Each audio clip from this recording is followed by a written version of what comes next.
how's it going, Twitch? My name is Skull, and on behalf of East Asia Soft, welcome to today's stream.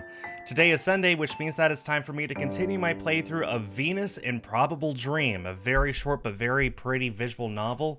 Looking forward to seeing what happens today.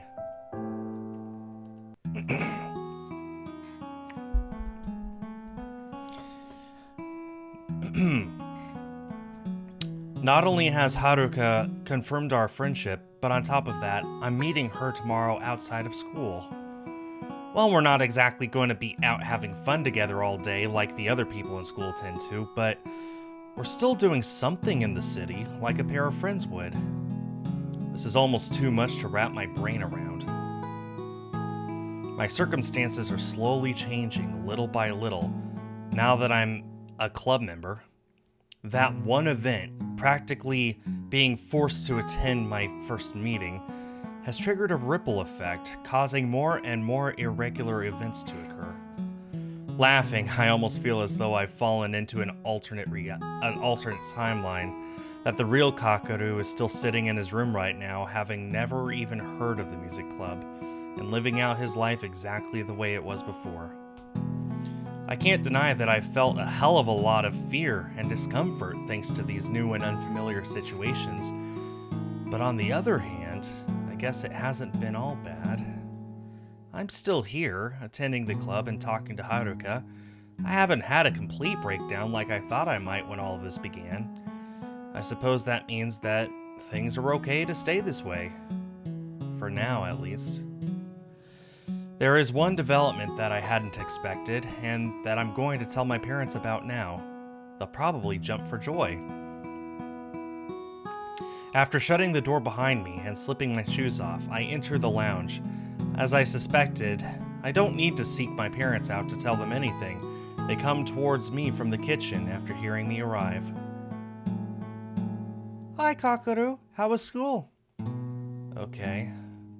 Usually I disappear up to my room straight away, but having something extra to say today, I take a deep breath before I begin.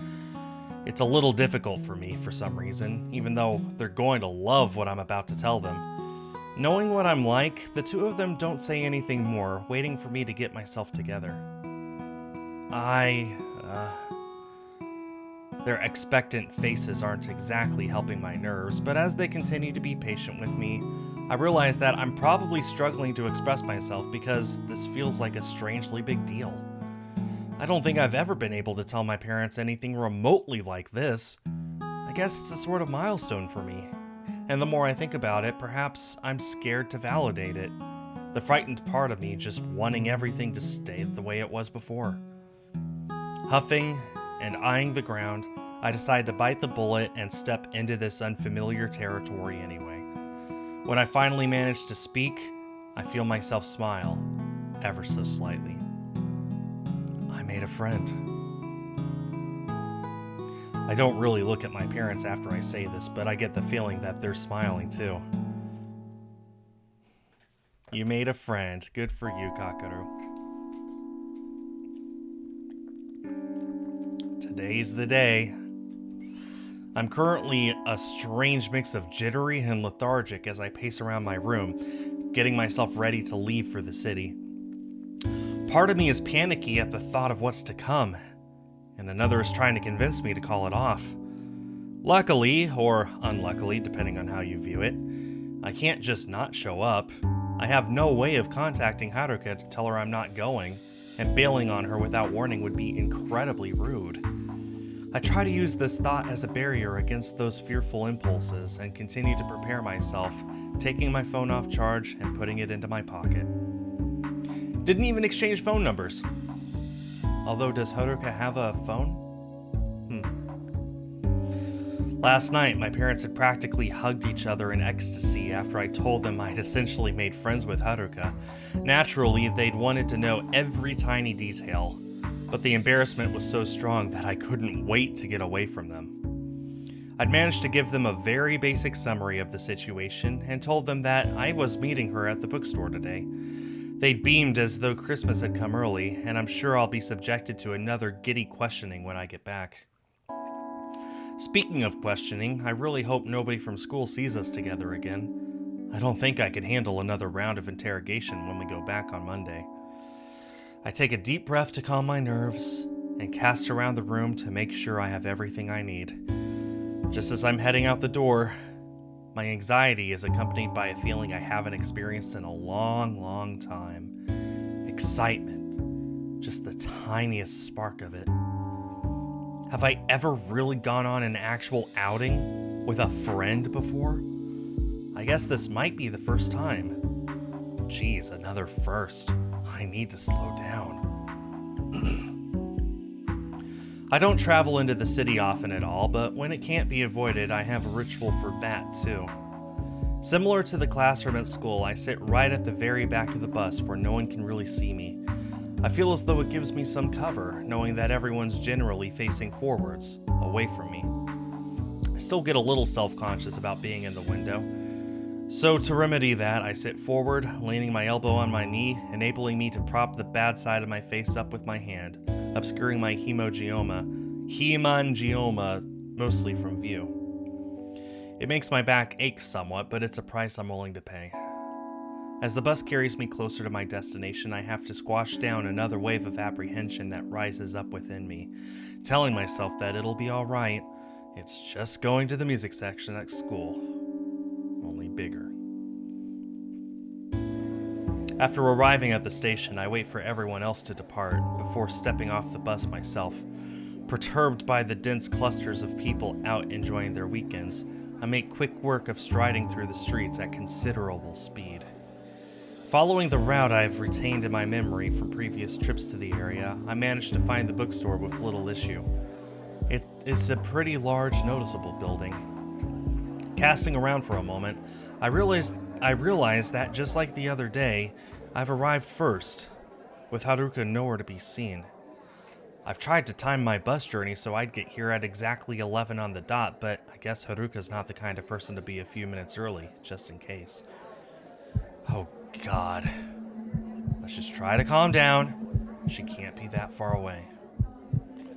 Starting to get a little overwhelmed from facing the busy street, I swivel around to see a large poster covering most of the bookstore's window behind me. In an attempt to hide my face as much as I can, I stand with my back to the street, on the pretense of reading the poster. It's a little better, but not by much. Hurry up, Haruka. Again, it feels like an eternity that I wait here. But eventually, I hear a sound that saves me from going mad. Kakaru? Are you there? Yes. Aww, look at her. She's so pretty. I whip around to see a relieved Haruka, seeming almost as glad to know that I'm there as I am with her, now that we can get out of the public eye. It feels a little weird to see her in something other than our school's uniform, and without the burden of her flute case, emphasizing the irregularity of this excursion. Thanks for doing this. I can tell she's a little anxious, but at the same time, glad to be here. No problem. Shall we go in? She nods, and we make our way to the tall automatic doors, heading inside as they slide open for us. The sheer size of the place hits me fully as soon as we're on the other side of the doors. It really is a huge place. There are plenty of people around, and for a moment I feel very on the spot and vulnerable. I think the music section is on this side. She says this as if reading my mind, and I shuffle alongside her awkwardly, with my head down, letting her lead the way. As we head through the various aisles of shelving, she pipes up quietly, a small smirk on her face. I'm glad you were there when I arrived, otherwise I would have been calling out to no one. It makes light of the possibility, seeming amused by it, but while I exhale a laugh outwardly, I start to feel somewhat guilty. If I'd just been facing the street like a normal person, I would have been able to see her coming and greet her myself, instead of leaving her open to humiliation. I should take better care of things like this in the future. After walking a little longer, I catch sight of the sign that indicates the music section. Over here. We slip between the racks of books, snaking our way through until we reach the sheet music. I'm incredibly relieved to see that my wish has been granted. This area of the bookstore is decidedly empty, bar a couple of people browsing at the bottom end. Some of the tension drains from my body, and I'm able to relax a little. This shouldn't be too difficult after all. I ask Haruka to remind me of the names of the piece and composer that we're looking for, and then we tentatively begin to search, heading to the shelf that advertises Braille sheet music specifically. It plays out in a similar way to yesterday. Haruka feels the bumps and grooves of the Braille on the shelf, while I walk slightly ahead of her, reading the irregular signs. Now I'm curious. Is there Braille for Japanese?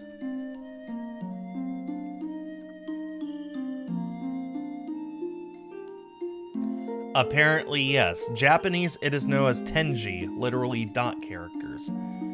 Japanese Braille? I see. Yeah, it's the Braille version for the Japanese alphabet. Looks like it's all katakana. Not kanji. Okay, that makes sense. Imagine having to make Braille for kanji. Man. That's cool, though. There is Braille for different languages. As we edge closer to the people ahead of us, still perusing the books themselves, I begin to feel a little uncomfortable at their increasing proximity. To counter this, I turn my body so I'm almost facing Haruka entirely, reading the signs while stepping backwards along the carpet as she moves towards me. She doesn't seem to pick up on this alteration, so I continue without saying anything. Despite the fact that we're on a mission to find something, I can't stop my eyes from occasionally wandering from the spines of the books to her fingers, moving daintily across the wood. The whole concept of reading Braille is still very alien to me, but the more I watch her, the more fascinating it becomes. She makes it look so effortless. In a way, Haruka's kinda awesome. I think if I was blind, I'd be completely helpless and need assistance with everything. But she actively tries to do things herself on her own accord. I guess it demonstrates one of the many differences between us as people. Do you think it'll be here somewhere? I'd gotten completely distracted. Rousing myself back to the matter at hand, I see where she's pointing and take a look at the row. After a moment, I see a title that looks promising. I prize the book from the shelf, reading the summary of its contents aloud to Haruka, as the cover has regular lettering on it as well as Braille. When I finish, she nods excitedly. Yes, that's it. This one will be perfect. Glad that our quest is completed successfully, I hold out the book to her, and she takes it happily, running her hand over the Braille. Thanks, Kakaru. You made it easier. Understanding properly how independent she is, I feel as though I probably haven't helped all that much, but her pleased expression is still a relief to see. You're welcome. Is there anything you want to look for while we're here? Nah, I'm okay. I'm cheap anyway. I'd rather borrow books than buy them. This provokes a small laugh from her. I'm the opposite. When I know I'll play a piece regularly, I like to buy them. I've got quite a big collection at home. I'm surprised to hear this, considering that the folder she lugs around with her every day at school is cumbersome enough. It seems like it only contains what she considers the basic essentials. The two of us make our way shyly to the counter, the anxiety rising slightly again now that there are more people around us, but thankfully it doesn't take Haruka too long to pay for her purchase. Soon enough, we're heading back out into the warm breeze, unsure of what to do with ourselves now that we've achieved what we came here to do. There's a moment of somewhat awkward silence between the two of us, and I'm hoping that our excursion will come to an end soon, as I'm still eager to get home, having had enough public exposure for one day. Was there anything else you wanted to do while we're in the city? I offer out of politeness, but feel relieved when Haruka shakes her head. Not really. I think I'll head home and start learning this. She looks so pretty in that dress. Just realized how kind of awful my webcam looks. Let me go ahead and...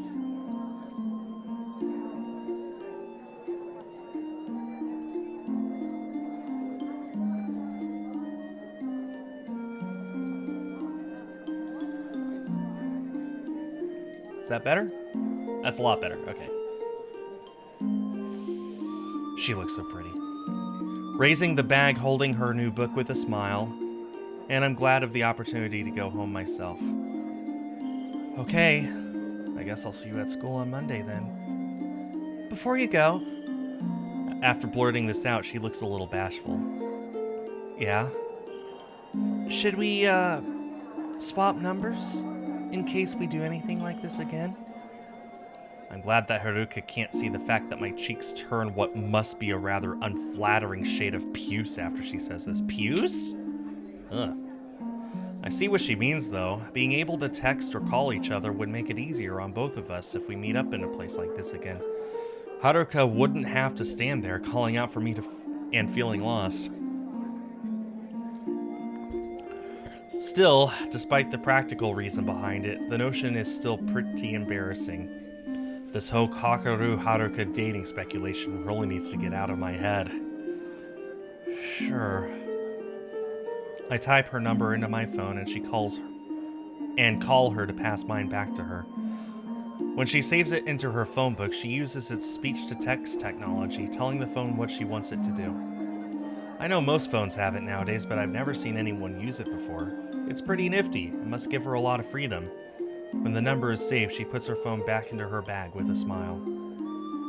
That's done. Thanks again for today. It's okay. I'll talk to you again on Monday. Yeah, see you. After flashing me a brief smile, she heads off towards her bus stop, and I turn on my heel to make my way towards the station. In a way, I sort of can't believe that I managed to do this with her and not freak out too much. I guess the calm nature of the music section had helped, like I'd hoped it might. As I crossed the street, I almost began to smile to myself. I just met a friend in the city. How completely bizarre, and yet, in the context of everybody else's lives, so normal. Kakaru! Good God, I'm being ambushed the second I walk through the door. They must have been waiting eagerly for me to come back, like puppies excited for their master's return. I almost laugh at the sense of anticipation in the air, despite disliking the attention. How'd it go? Did you meet Haruka? I nod affirmatively, and their faces both brighten in response. Good on you, son! What did you get up to? Yes, tell us about it. Mom clasps Dad's arm tightly, practically buzzing with joy. I'm a little overwhelmed by how big a deal they're making of this, but at the same time, I understand why.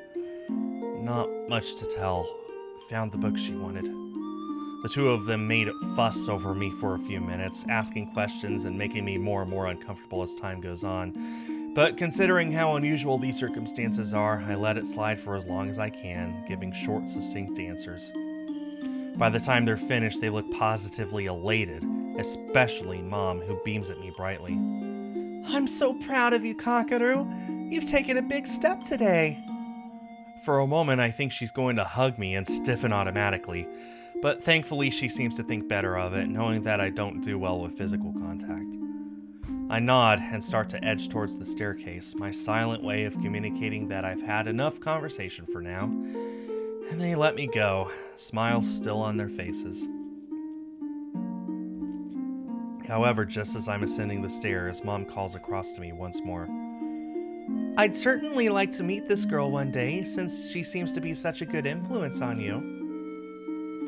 An awkward smirk twists itself onto my face as I continue to climb the stairs, picturing Haruka sitting in the lounge with my parents grilling her about every detail of her life.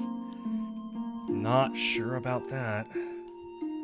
That's all I managed to convey about the likelihood of the idea as I cross the landing and head into my bedroom.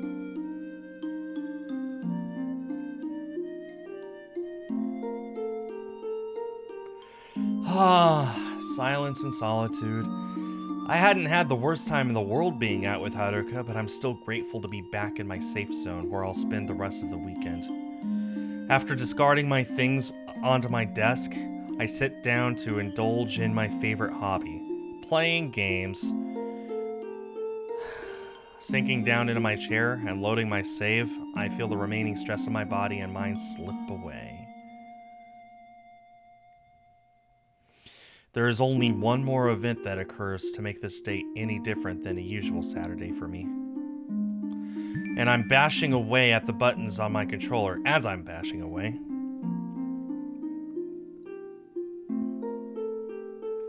I hear my phone's text tone go off. Due to the fact that the only people who've ever talked to me are my parents, this catches me sincerely off guard. I finish the level I'm playing and then pick up the phone once I'm back on the menu screen, getting a rush of recognition. Of course, I'd given Haruka my number. Feeling very odd at opening a text from a friend for probably the first time in my life, I read it. It's a repetition of the thanks she'd expressed earlier for joining her in the bookstore. I guess she wants to make sure that I know she appreciates me putting myself in a potentially uncomfortable position to lend her a hand. As I'm about to shoot back a generic reply, I notice that there's an extra line of text at the bottom of the message, only visible once I scroll down. Would you like to meet up at lunchtime on Monday? Huh. I guess Haruka spending time with me doesn't always have to serve a particular purpose. She hasn't specified that she wants to look for books or listen to music. So she just wants to hang out?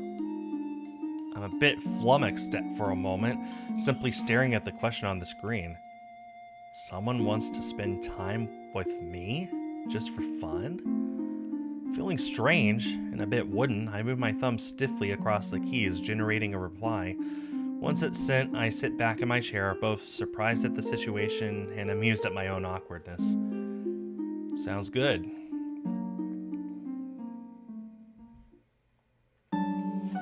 Bored! Matsumoto-sensei lecture on political unrest in the early 1900s isn't very riveting, and I find my mind wandering easily. Thankfully, it seems as though no one has seen Haruka and I together at the bookstore on Saturday, as I haven't been cornered again. That or nobody cares anymore. Either way, I guess the hubbub surrounding the idea of the two of us dating is over and done with. Thank God for that. It's not long now until lunchtime, when I'll be meeting Haruka for our first get-together that doesn't involve having a predetermined objective, like searching for sheet music or practicing. I've concocted a little plan to make sure I'm not standing around waiting for her this time, putting up myself on display to half the school. We'd get a couple more messages back and forth on Saturday night, agreeing to meet at the stairwell of the floor that she told me that her classroom is on. However, I know now from experience that she waits until everyone else has gone on ahead of her before leaving class. My plan is to head out as quickly as I always do, but go straight to the boys' bathroom, where I'll be able to hide in a cubicle until enough time has passed that Haruka will probably be leaving. I'm fully aware of how pathetic that sounds, sitting in a bathroom cubicle for no reason other than to shield myself from view, but I guess that's the level I've sunk to, since opting to become invisible. I'm used to my own antics by now. My train of thought coming to an end, I try and pull my concentration back into the lecture. Finally, the lesson is over, and I shoulder my bag, eyes on the clock. Just as the hands start to align... Akane! For God's sake, what have I done now? I pad shyly to his desk, my face a little hot. I've no clue what this will be about. Akane, I just wanted to check in with you. It's been a little while since you joined the music club. How are you getting on with it? A friendly inquiry about my progress? I hadn't seen that coming. I've been a music club member for almost 2 weeks now that I think about it. It seems to have flown by looking back. Not bad. I can't say that I've loved it, but I'm managing to get through the sessions without self-combusting, so I guess not bad is a fair summary.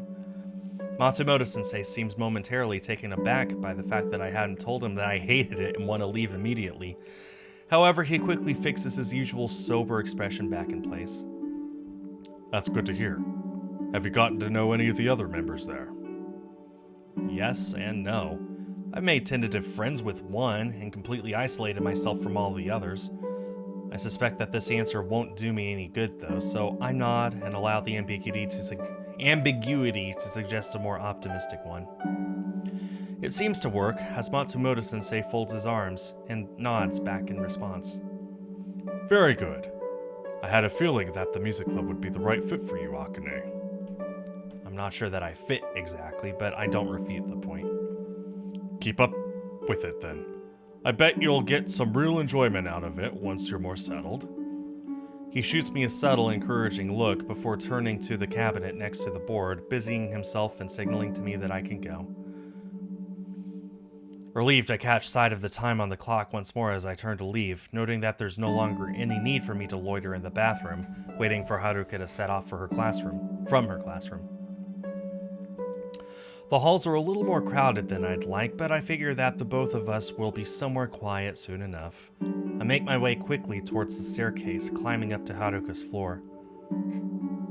It seems as though being apprehended by Matsumoto-sensei had delayed me for just the right amount of time, as once I reach the top of the stairs at her floor, I see her heading down the hallway towards me. Having learnt from our city escapade, I make sure to face outwards as much as I can stand, instead of practically hugging the wall. As she approaches, I take the initiative and make sure she knows that I'm here. Hey, Haruka. She perks up at the sound of my voice, turning towards me and seeming pleased. Ah, Kakeru. I didn't keep you waiting, did I? No, I had to talk to my teacher before I left anyway. She nods in acknowledgement. Thanks for meeting up with me, by the way. Today and Saturday. She's a little sheepish when she says this, but her relaxed expression remains nonetheless. No problem. What did you want to do? Well, we could go to the library if you wanted to find any more of those pieces of your club list. Or maybe we could just eat lunch. Perhaps I should grab another sheet music book or two, or at least listen to some of the other pieces on the list. On the other hand, I guess it's not been that long since I got the Vivaldi and Sadie ones, and I don't want to push myself. I could always pick the other pieces up any other day. What would I rather do? Very first choice! Shoot! Shoot, I just realized I never updated... My bad. This is... I never updated the stream title. My bad. I'm pretty sure this is day 4.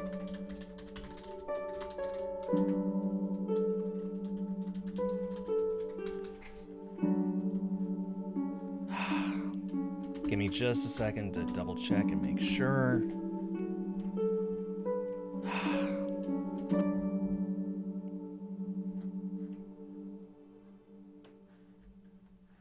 I can't. There's no way for me to look at previous stream. Okay, this is day 4. That's embarrassing. First time I've ever made that mistake. And it'll be the last. Anyway. This is our first choice that we've been given in 4 streams. An hour and a half per stream. This is 4.5, 5 hours in. 5 hours in, we get our very first choice. Now, I have a cheat sheet here to make sure I get the good ending.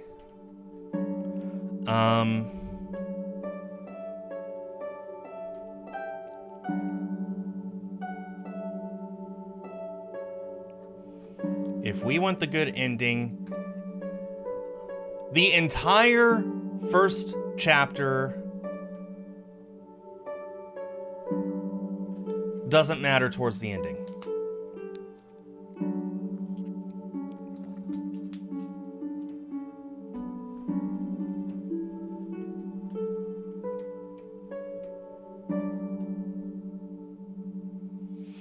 Apparently there are 4 library scenarios and 4 lunch scenarios. Very interesting. Well, I want to eat lunch. I feel like this will allow for us to get to know Haruka a little bit more. So let's go and eat lunch with her.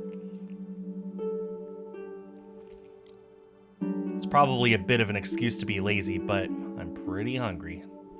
Besides, Haruka and I have never just sat down and eaten together. We've only ever gone off doing music-related errands up till now. It might be nice to just relax for a change. So it's not until chapter 2 that we have to worry about making choices that affect the outcome. So we're good for a while. Do you want to go get lunch? Okay. Where do you usually eat? Have you ever been to the benches at the edge of the fields?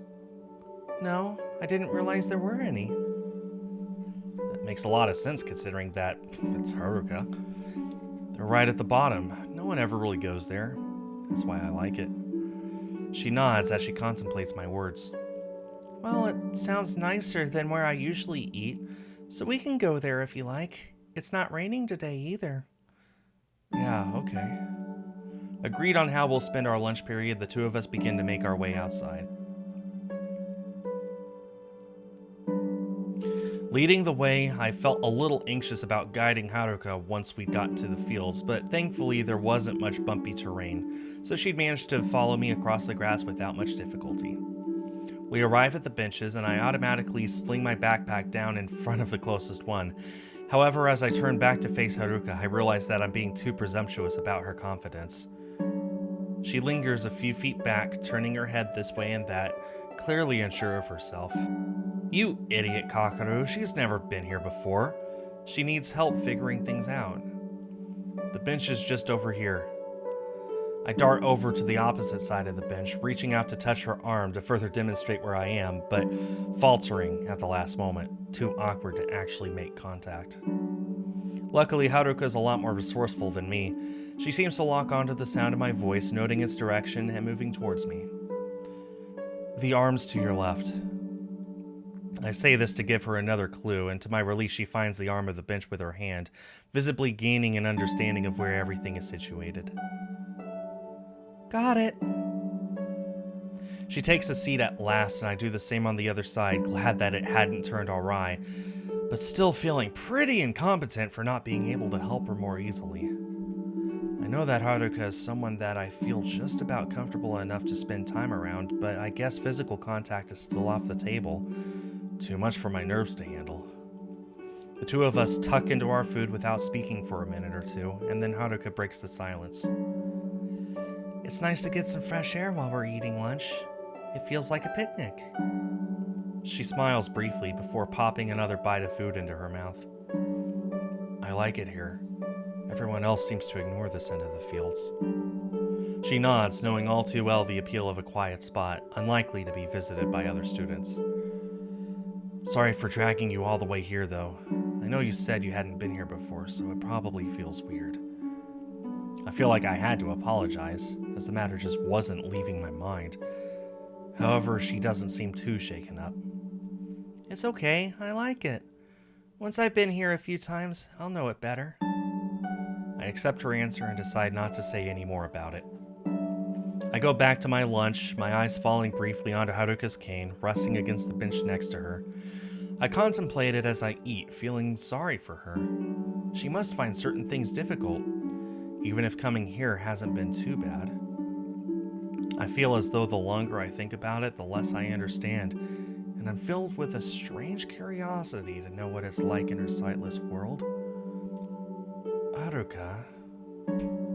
I'm not quite sure what I'm starting to ask, but she turns her face towards me, waiting patiently. How did you learn to get around? It must have been weird using your other senses. I trail off, realizing how potentially rude this sounds. I'm basically asking her to justify her existence, and that's not how I'd meant it at all. Haruka looks thoughtful for a moment, but she doesn't really recoil at my question. She's probably been asked things like this many times before and is used to the idea that people with regular vision can't understand her version of things. Well, it was just normal for me. I was, A slight look of what might be shame creeps into her face and she lowers her chopsticks. I was born blind, I wondered. So I've never known anything else. Using sight, sound, and touch was how I did everything. My parents have been amazing and really helpful. I think they wanted to feel like my version of normal was valid, I guess. Some of her awkwardness falls away as she mentions her parents, and she lifts her head back up a little. In a way, what other people experience seems weird to me, if you know what I mean. Like, I don't know what colors are. I know that they're different shades that make objects look a certain way, and can make patterns, but I just can't picture what they look like. Her explanation strikes a chord with me. I guess the whole concept of seeing people, things, and scenes might sound odd to Haruka, making us regular people the weird ones in her mind. It makes her way of life seem a little less distant to mine in a bizarre way. Yeah, that makes sense. We both grow quiet for a moment, unsure of how to continue the conversation. Taking another glance at her, I wonder if she has much grasp of what our school uniform looks like, despite the fact that she wears it 5 times a week. Now that I'm looking at her properly, I realize that her hair is always tied up in some feminine style. Does she do that herself? How do you do your hair? It always looks nice. Does it? Her whole demeanor shifts once I mention her hair, and she seems oddly pleased with the compliment. My mom does it for me every day. She tells me it looks like and how pretty it is. She starts positively beaming at the thought of what she's describing. It's my favorite part of the morning. A smile still on her lips, she goes back to her food, and I regard her with interest. It seems as though she's really close to her parents, and considering her disability, that's a great thing. It'd be awful if they weren't supportive of her. My own parents have always been pretty good to me too, even through my worsening anxiety issues. Unfortunately, we're just not close like we used to be, like Haruka is with hers. I don't really know what to do about it. I look at Haruka again and she continues to eat, content with the silence between us. And though my thoughts are weighing heavily on my mind, I do the same. I wondered about her hair, and if she was born blind, so hey, that's 2 questions answered.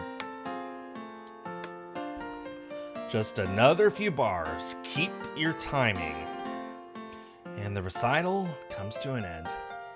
Phew, I think I'm getting the hang of these pieces now. I don't feel quite as panicked as I used to, and the other members of the club are solidifying their parts too, so the performances are getting better overall. Kudo-sensei seems to be thinking a similar thing. Okay, that's practice time. But well done on that last one especially. It's all starting to come together nicely. Everybody wears triumphant expressions, turning to each other and grinning before splitting off for free practice at his signal. As I'm getting my things together, he crosses the room to talk to a group of students who want his help, skirting by my piano with a smile on his face. Keep up the good work, Akane! He's gone before I can even nod or formulate a reply, and his energy reminds me somewhat of a giddy child. I guess he really enjoys being the music club's advisor, watching us get better and better until our performances are the best they can be. Not that we're quite there yet, but we're working on it. Standing up, I make my way towards the corridor, feeling a little relieved that things seem to be going okay regarding my contribution to the group. As I enter the little practice room, Haruka is waiting there with a quiet smile as always. Kakeru, you did well again. The whole group sounds better. At this point, I don't even question the fact that Haruka must listen to her club run-throughs while she practices her own piece. I guess it's her way of hearing what progress I've made, if any. Kudo-sensei thinks so it must be alright. She nods at the statement and then begins to look a little pensive. You should give yourself more credit. She comes over embarrassed, looking away for a moment before collecting herself and carrying on. You're doing really well. I never imagined I'd be able to do anything of use in this environment, so hearing both Kudo-sensei and Haruka commend my efforts is both a touching surprise and almost unbelievable. Thanks. I didn't think I'd manage it. That's the absolute truth, and knowing that I can put that assumption to bed somewhat and leave it behind is a strange feeling. Haruka leans her head to the side somewhat as she regards me. Well, now you know that you can. She says it lightly in a carefree manner, but the words still have an impact. Thinking about it, I'm pretty sure that I wouldn't have made these improvements to my playing if it hadn't been for her guidance. You know, you've helped me a lot.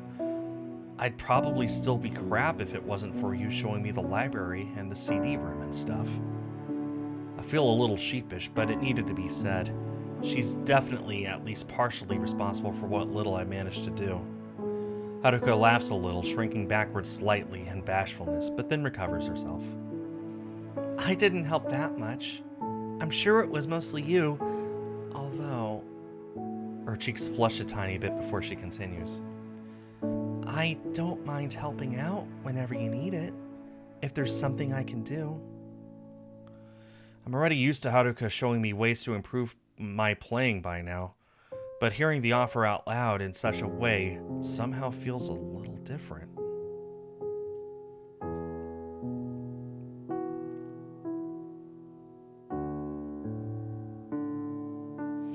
I guess it's that friendship thing. She's assuring me that she'll always lend a hand if I need it. Thanks. That's all I managed to say in response, but I think my gratitude is still evident enough that it reaches Haruka. Her smile remains on her face, and she nods without another word. There's a short silence, and then I realize that we should probably do something productive. Did you say you know how to play Air on the G string? I've added it to my collection from the club list, so I might as well start learning it now that I'm getting to grips with the others a bit better. Yes, shall we try it? Sighing in a little disbelief at the fact that I'm really committing myself to the music club after all, yet with an odd sense that it's probably the right thing to do, I stride over to the piano. Okay.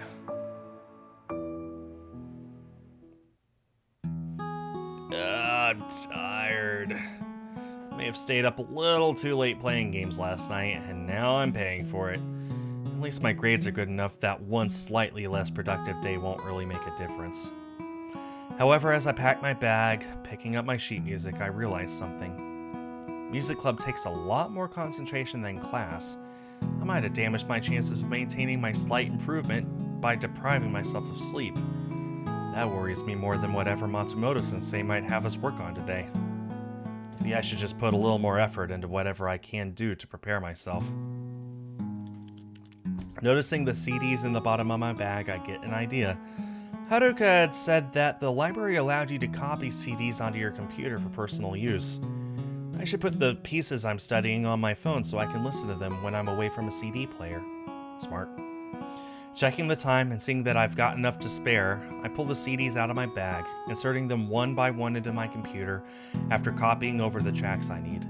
Once that's done, I connect my phone and put them into the music folder. Packing everything away, I get ready to leave the house, reminding myself to return the CDs to the library now that I no longer need them. I should pick up some of the others too when I have time. Trampling down the stairs, I catch sight of my dad in the dining room as I pass. He nods at me silently, and I do the same in return before slipping my shoes on and heading out of the door. Right, let's see if I can really drill these pieces into my head, especially Air on the G string, as I only just got hold of it the other day.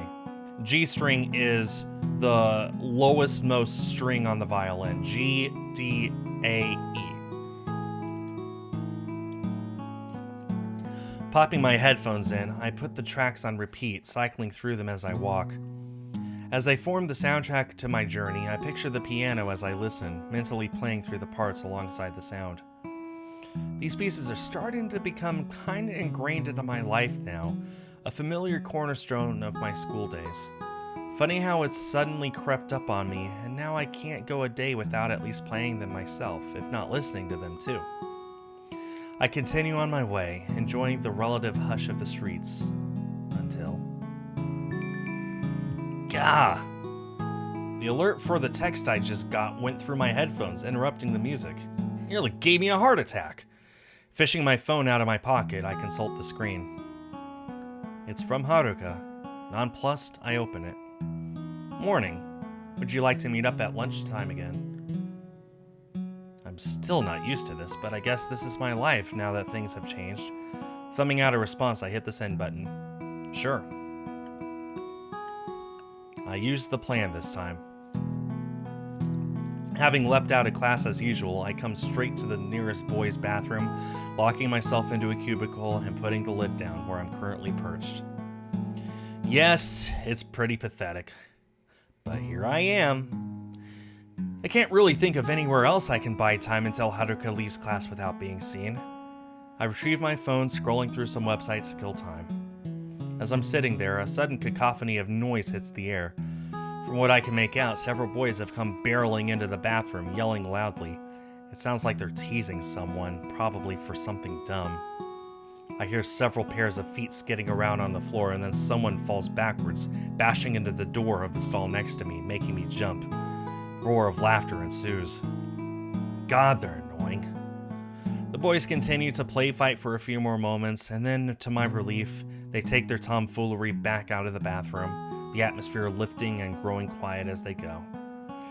For some reason, the whole thing sours my mood a little. I don't like loud places, especially not when noise is being made by people messing around and acting stupid. Looking back down at my phone, I realize that it's probably about time I head off to meet Haruka. When I reach the floor that I need, I see she's already standing there waiting for me. Feeling somewhat guilty, I stride up to her quickly. Hi, Haruka. Kakaru! I haven't kept you waiting, have I? She shakes her head. No, I only just got here, really. That's a relief. Haruka's smile fades a little, and then she moves her gaze down to the floor. You know, if you don't want to hang out, you can just say so. She fiddles with the cane in her hand. If meeting up like this gets annoying. I start to wonder what's brought this on, but then I guess we have gone from seeing each other briefly once a day to twice, and we met up last Saturday too. She might be feeling like she's imposing on me. No, it's not annoying. That's not a lie to make her feel better. Yes, I'm still an awkward, constantly jittering mess half the time, but it doesn't mean I don't want to do these things with her. Not only does it help me with my club work when we put our focus onto music, but it is also somewhat peaceful. Despite thinking all of this, I'm finding it pretty difficult to put into words without sounding sentimental and weird. You're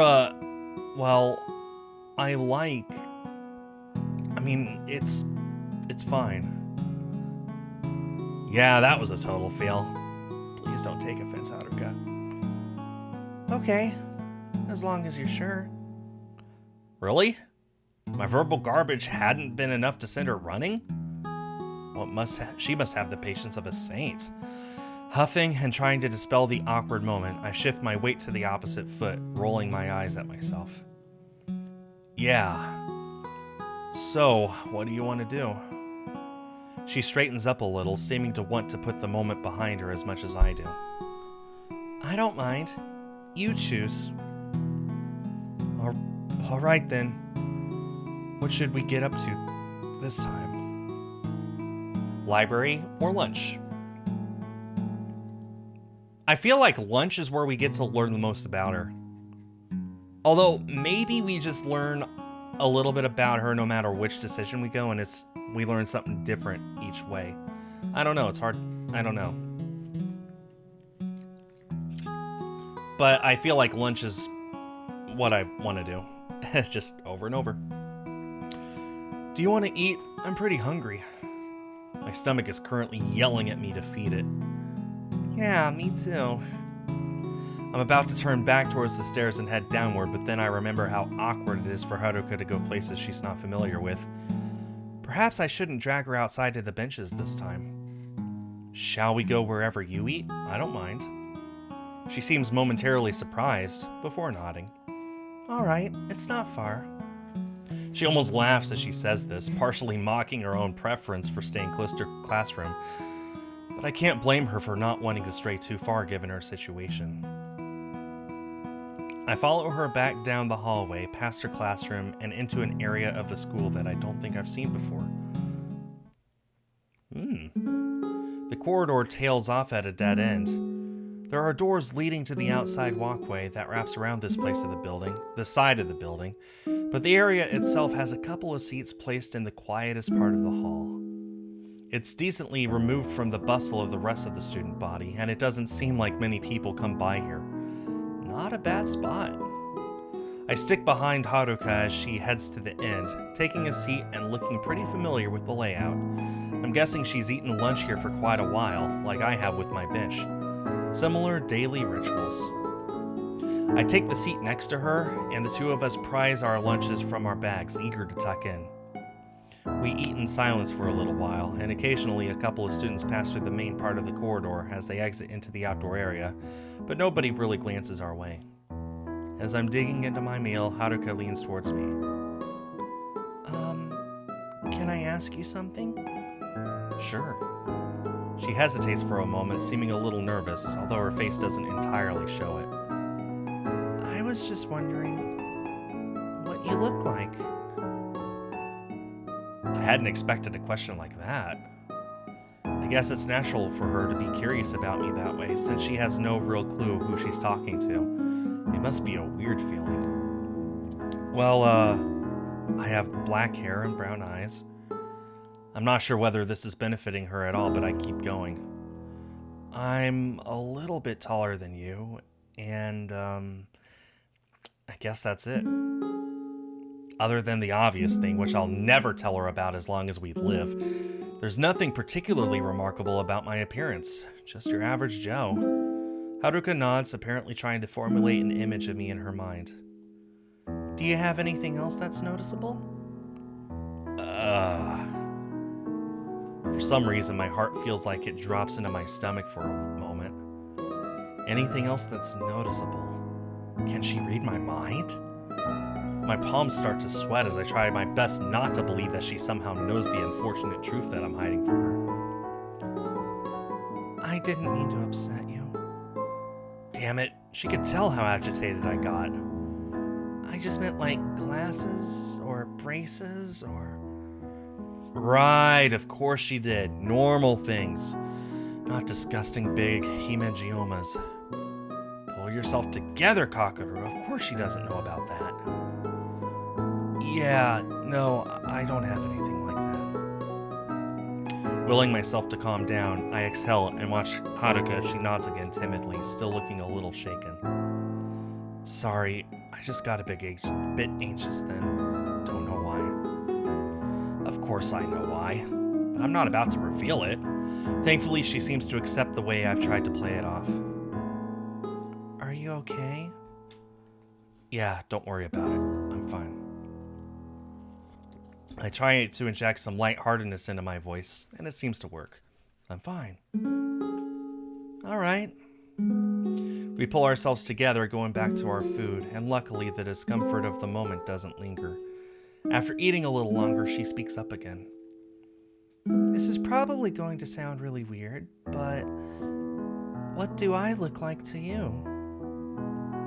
That sort of makes sense too. I can't imagine not knowing what I look like. But then again, I have a reason to be hyper aware of it at all times, so I guess I'm not exactly normal either. My parents have described it to me, but sometimes I wonder if the picture I've tried to make it in my head actually looks like me. That was an oddly deep sentence. I bet none of our classmates have conversations like this. I try to appease her and describe her basic appearance. She nods throughout, seeming pensive. That's pretty close to what my parents said. Am I... She pauses, seeming to be weighing up whether to continue or not, but eventually decides to. How do I look in comparison to other girls here? Am I thin or bigger? She wants to know if she looks overweight. Oh boy, this is awkward. Not that she's overweight at all, but as a social recluse, and a boy at that, I don't feel incredibly qualified to judge or be able to put things in a way that sounds good. No, you're not big or anything. You look nice. Too slushy, Kakaru. You're not too big or small, just in the middle. Note to self, I'm not good at complimenting girls.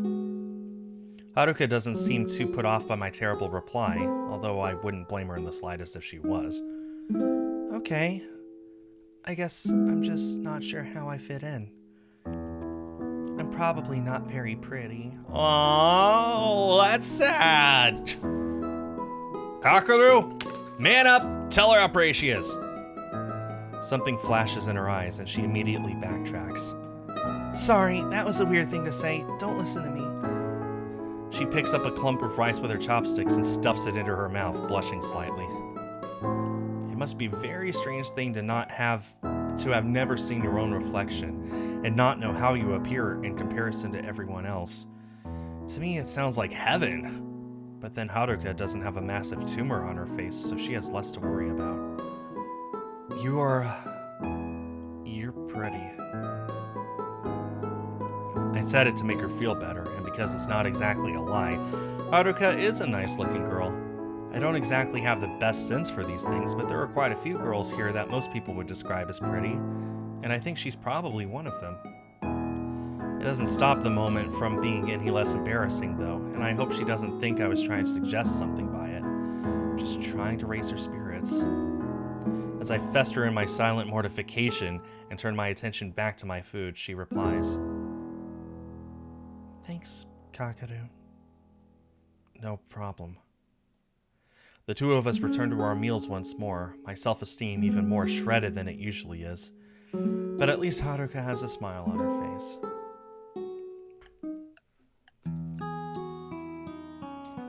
Last class of the day.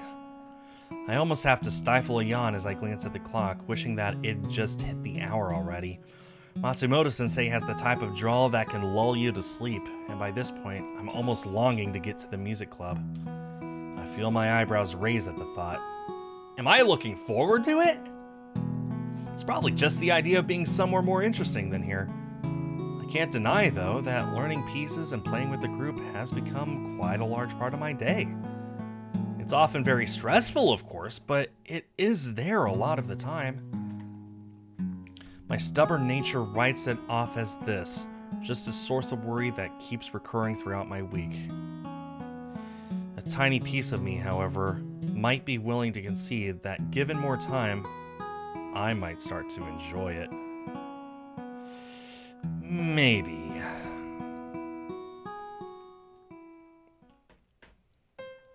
Thursday.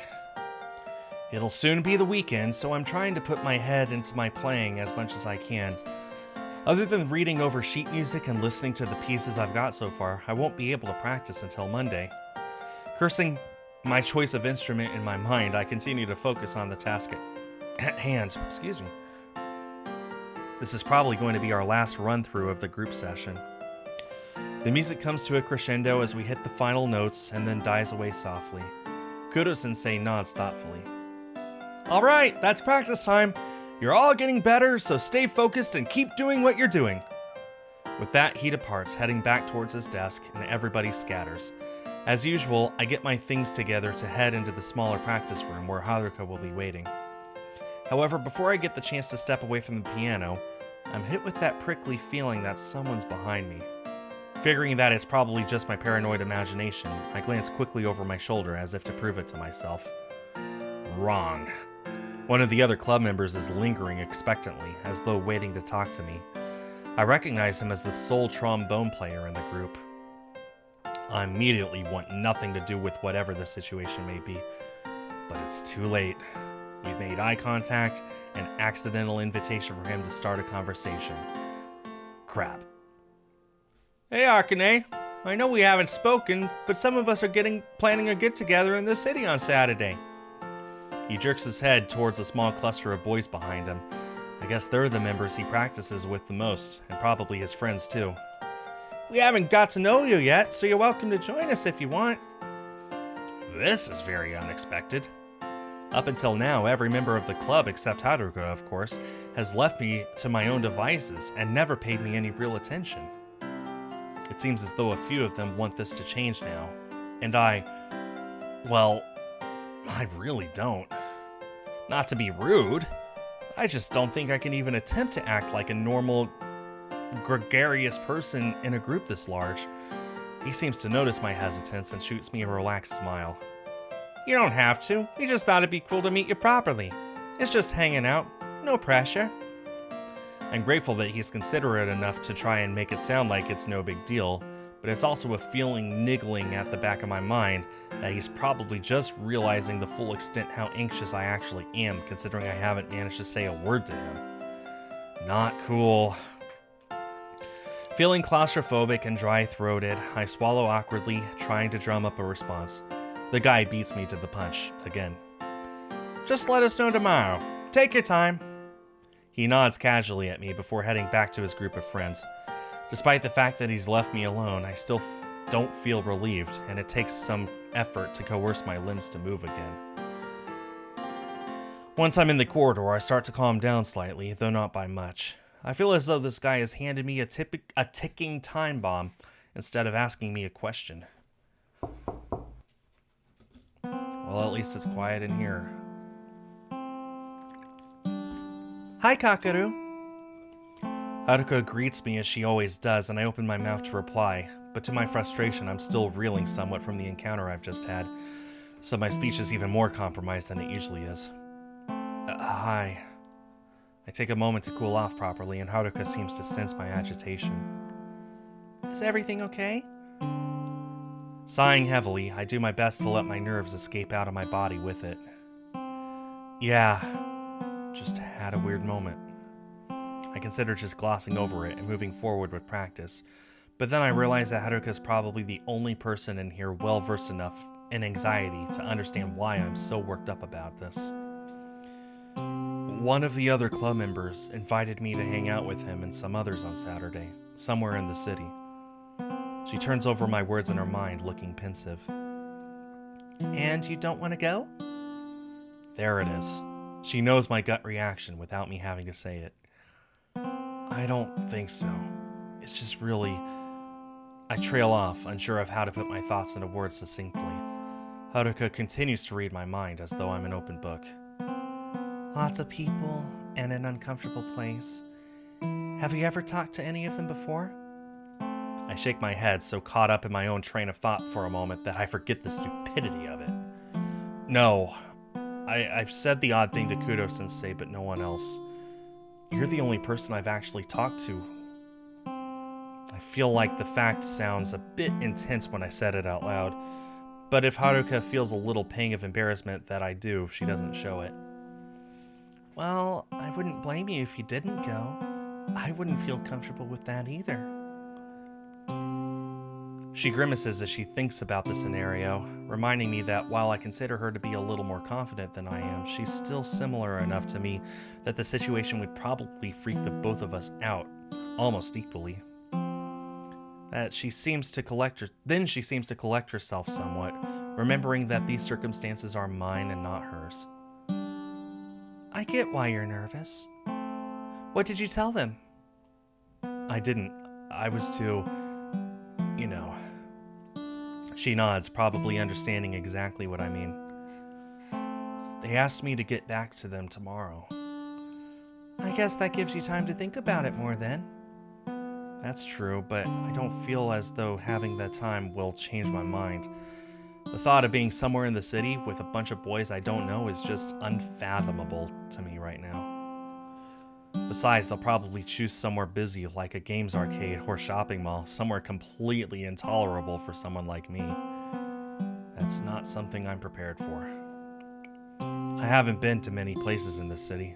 I don't like the idea of going somewhere new.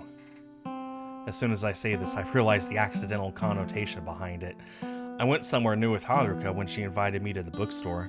The last thing I want is to make it seem like I hated the outing. Going to the bookstore was okay, though. That's a quiet place, and I don't mind being with you. My face grows hotter with every word I say. It feels like I can never compliment her or say something positive about something we did without making it sound too cheesy or intimate. I'm just terrible at saying anything at all. To my relief, Haruka doesn't seem too fazed by it. I'm glad it wasn't too much. She fidgets with the hem of her blazer for a moment, apparently deep in thought before she pulls herself back out of it and looks at me again. Well, if you really don't want to go, you can always just tell them that you'll be busy with your parents at the weekend. They'll probably understand. Yeah, I guess so. It's an easy get-out excuse. Not that it feels good deceiving anyone, but the boys don't know anything about my home life, so I could get away with telling a little white lie. It's something I'll have to consider properly when I get back home. Can we practice? Running this through my mind over and over is pretty unpleasant, and for now I just want a distraction. Thankfully, Haruka seems happy to appease me. Okay. Striding over to the piano and shaking off my worries as much as possible, I put my mind back into music. There's another rest there. That's what I've been doing wrong. I'm reading through some of the newer sheet music now that I've started to learn it. With my homework out of the way, I felt like I should put in a little effort with this before I start gaming. However, the more I try to concentrate, the more distracted I become, thanks to the thought that won't stop buzzing around my brain like an annoying fly. Part 4, trophy earned. Tomorrow. What am I going to tell these boys? So we're about halfway between a quarter and a third through the game. So, like 15 weeks total, maybe? Leaning back in my chair and dropping the book I'm holding onto the desk, I sigh heavily, kneading my head with my hands. Of course, the endings might be different trophies, I don't know. Haruka had made a good point. I could just tell them I'm busy. To be honest, I don't know why I've not come to that conclusion. Usually, when faced with an uncomfortable scenario, I do everything in my power to nope the hell out of it. Perhaps the part of me that harbors a little envy for normal people in their relationships is jealous of the fact that the guys will probably get up to without me if I don't go. Sinking more deeply into my seat, I try to picture the scene. I walk into the room, wherever it ends up being. There are people everywhere, and inevitably a bunch of them stare at me as I come in. The boys are all crowded around in a group, making it hard for me to butt in. Once we start talking, they ask me all kinds of questions on the premise of getting to know me, but it's just embarrassing. Playing sports, having girlfriends, all those subjects that I can't talk about because I've never really experienced any of them. My abnormal nature will just become more and more apparent as the minutes pass, and I'm sure that someone will ask about my hemangioma at one point. And then I have a panic attack and pass out. Or something along those lines. That's how I automatically imagine the scenario to play out. However, once I take a moment to play the memory of the invitation back in my head, I remember how considerate the guy had been. He hadn't pushed me for an answer and let me be when he'd seen that I was panicking a little. He also hadn't referenced my face at all. If everyone is as nice as that, then maybe I could give it a go? Jeez, I just don't know.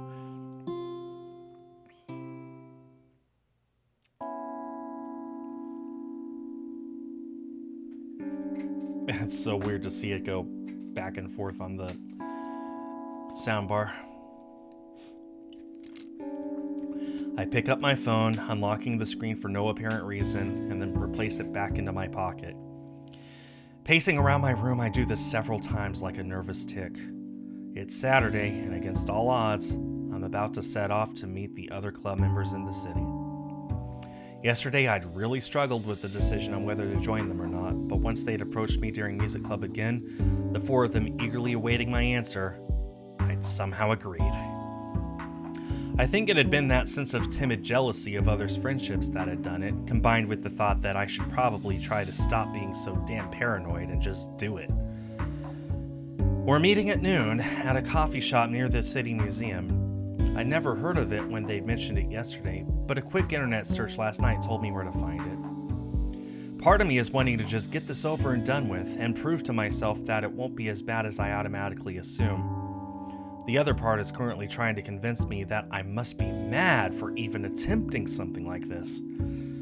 Taking a deep breath, I forced myself to be still and stop pacing for a moment.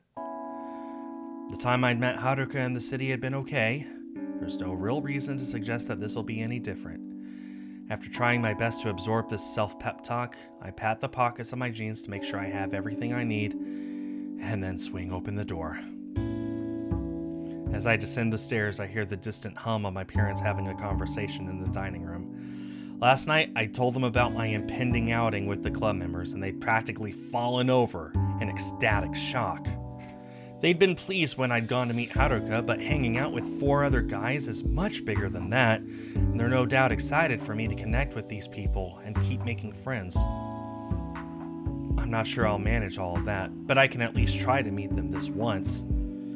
Trying to push my nerves out of my mind as best I can, I settle into the dining room awkwardly. Leaving now. Both parents swivel in their seats to regard me with faces full of optimism. Have a good time, Kakaru. Can't wait to hear how it goes. Yeah, enjoy yourself. I endure Dad's encouraging nod and Mom's giddy smile, wishing for a moment that they wouldn't hang their hopes so heavily on this. It puts a lot more pressure on me, though they probably don't realize it. Bye. I take off before I can get more flustered, jamming my feet into my shoes and exiting the house. Sighing with slight relief now that I'm alone again, I start making my way towards the bus stop. Despite the fact that rainy season is upon us, it's surprisingly bright today, and I find myself squinting a little.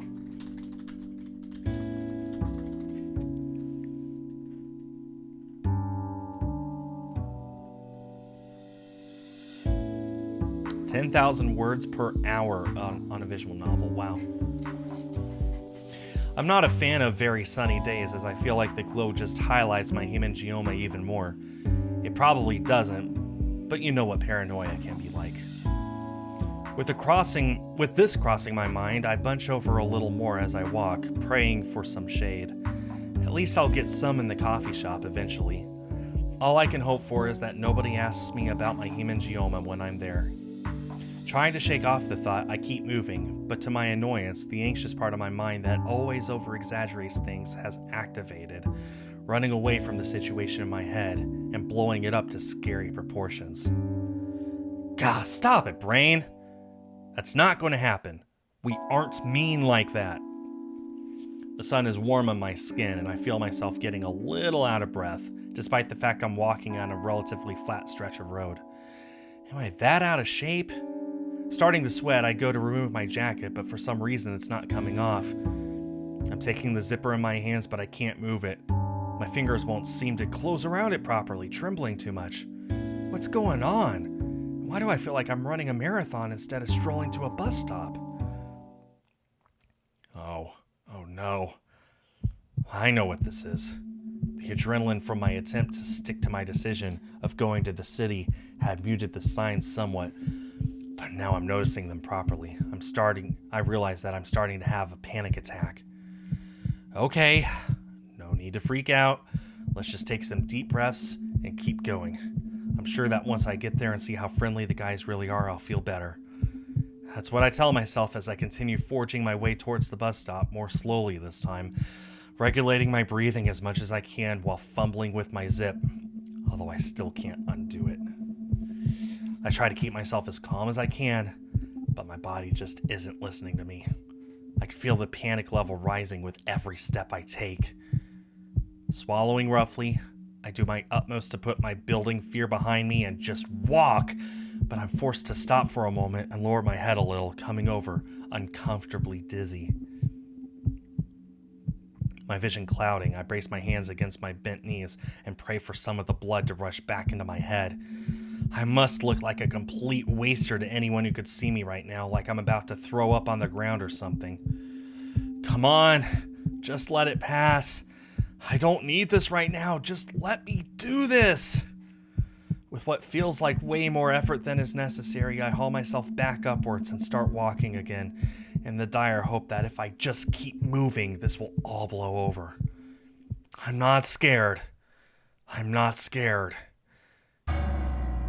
Ah! A sharp pain barrels through my chest and it halts me in my tracks, as if someone had physically punched me. I know that this is all part of having a panic attack and it's not a life-threatening situation, but still, it feels like I'm about to die. An awkward, anguished groan escapes me as I stumble, my hand grasping my shirt over the pain, and my vision dips again. When it levels out slightly, I realize that I'm on my knees in the street. The bus stop I've been walking toward isn't on the main road, so I'm not among the biggest throng of people right now. I'm not sure if I want anyone to come and help me or not, but the area must be pretty quiet as nobody comes running to my aid. My chest muscles screaming, I flail slightly in an attempt to stand up, my ears filled with the alarming rasp of my own mouth repeatedly sucking air in and out at a rapid pace as I hyperventilate. Why? Why does this have to happen? Can't I just function like a normal person for once? Swaying like a drunkard, I finally drag myself to my feet, trying to get some sense of direction. My brain fights with itself over what to do. The club members will soon be waiting for me, wondering why I haven't shown up. If I could just calm down, I could... No, I can't. Not now. With all the strength I have left in my body, I turn around and stagger down the street defeatedly. Not towards the bus stop, but back towards my home. It seems to take me an age, half crawling and wheezing like a dying man, but I eventually make it back home. I lunge through the door, forgetting to remove my shoes as I enter the lounge. Immediately, my parents come dashing into the room. I guess the noise I'd made, combined with my hyperventilating, must have alerted them to the fact that this is no ordinary circumstance. Kakeru, are you alright? What happened? I'm unable to summon the strength to reply, though I feel as though it's obvious enough. I freaked out like the pathetic loser I am, and couldn't go through with it. Raising a hand in some sort of half-hearted not new gesture, I brush her off guiltily, just wanting to make it to my bed before I actually lose consciousness. Thankfully, it seems as though Dad understands. Just let him be. He puts a hand on Mom's shoulder, and she relents, though I can tell that she's not happy about it.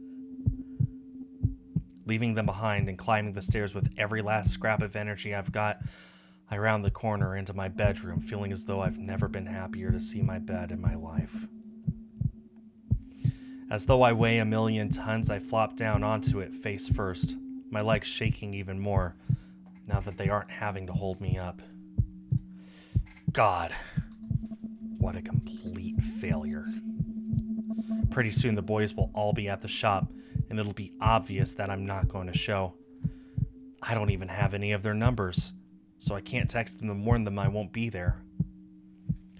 I'm going to look like such a dick. Through my pessimistic thoughts, I hear movement near the door, and turning my head against the pillow, I spy my dad. He places a large glass of water on my desk, and then wordlessly exits the room, closing the door behind him. He's trying to look out for me, without encroaching on my space. The realization is nice, but somehow serves to just make me feel more guilty. Wriggling lethargically, I flip over on my back, holding my hands out in front of my face. I'm still very shaken and full of adrenaline, but it looks like my fingers are a little steadier now, so I take the opportunity to finally remove my jacket.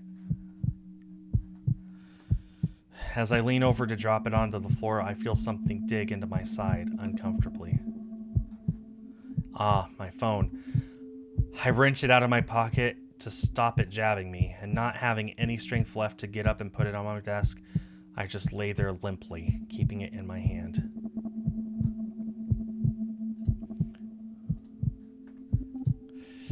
Totally worn out, I wait for my body to stop raging and calm down, but it's taking a while. Is there anything I can do to speed this up? I become aware of the phone in my hand again, and an idea comes to me. I'm at my most calm when I'm here in my room, but since that's not helping much right now, I try to simulate the place that I tend to be next calmest. Thumbing at my phone clumsily, I find the music folder and hit the first track that appears. Thanks to the alphabetical order that the phone automatically sorts things in, it happens to be Air on the G string. Would that still be top alphabetical in Japanese? When I'm not here, the most relaxing place I can be is either the music club's little practice room or the CD room in the library. They're the places in which I feel I can let my guard down somewhat. Letting the music fill my head as it plays aloud, I picture myself in the CD room, imagining the serene atmosphere it usually has. Just Haruka and I listening to music. No intruders, no panic attacks. That's a bit better. My muscles start to lose their tension at last, slowly uncoiling as I sink deeper into the bed.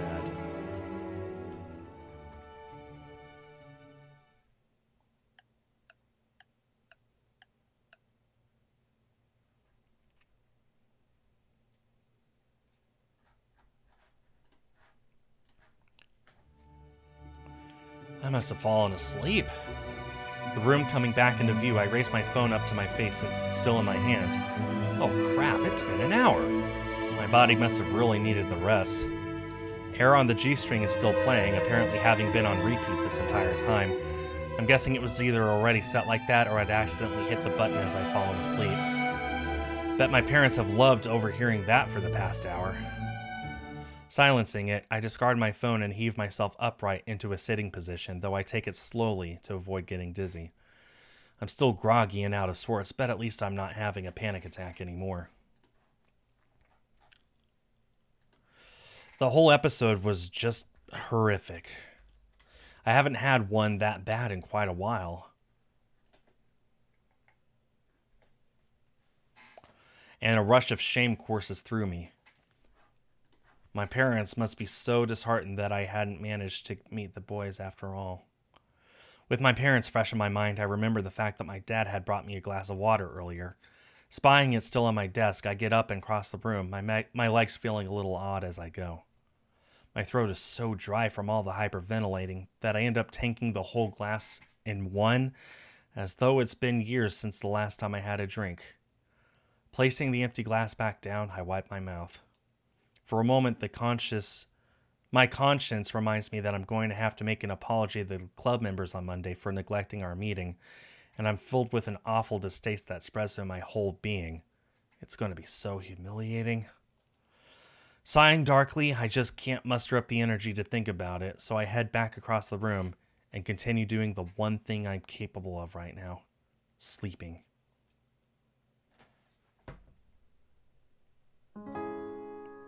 And that's a perfect place to save. Poor Kakaru having a panic attack like that. But we've learned a lot more about Haruka, and we got more to learn about next week. I will be back next week to continue my playthrough of Venus Improbable Dream, and I'll be back on Tuesday to play something else. On behalf of East Asia Soft, I have been Skull. Have yourselves a great day and a great week, and I will see you all next time. Bye-bye.